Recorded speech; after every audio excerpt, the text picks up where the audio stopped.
我國旅遊今年初呢是互海客甲侵入有20萬的個資，攏互人甲公開。關公司認定這情形有影是真嚴重，所以罰100萬。有專家是建議講，這企業間呢應該都愛有生物辨識等等的驗證。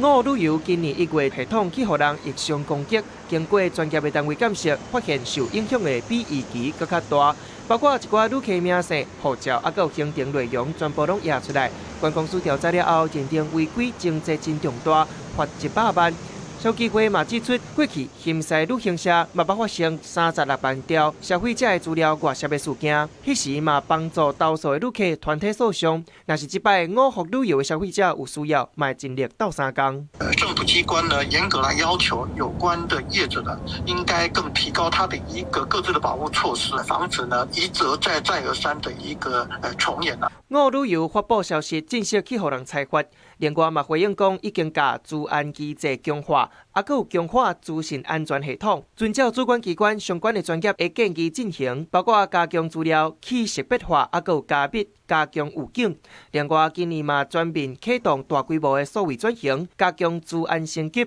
電子簽章等等。資安專家分析，最近這幾檔大型企業個資外漏的事件是一直傳出來，這代表口罩的密碼安全性已經無夠啊。從使用者在登錄的機制上面做一個改進，比如說可以導入 FIDO Passkey。如果今天這個駭客已經取得這個使用者賬號密碼，他事實上也無法做登錄，因為整個多因素的這個驗證，事實上不會只驗證賬號跟密碼哦，這個是一個重點。專家指出，大擺若是拄到個資外泄的代誌發生，應攏是呼籲消費者改密碼。不過，若是以資料管理端加強管理，安尼預防則更較有效。譬如講，親像加入生物辨識了後，產生虛擬的金鎖匙，就算講駭客摕到密碼，嘛無法度登錄，就會當提升安全性。記者綜合報道。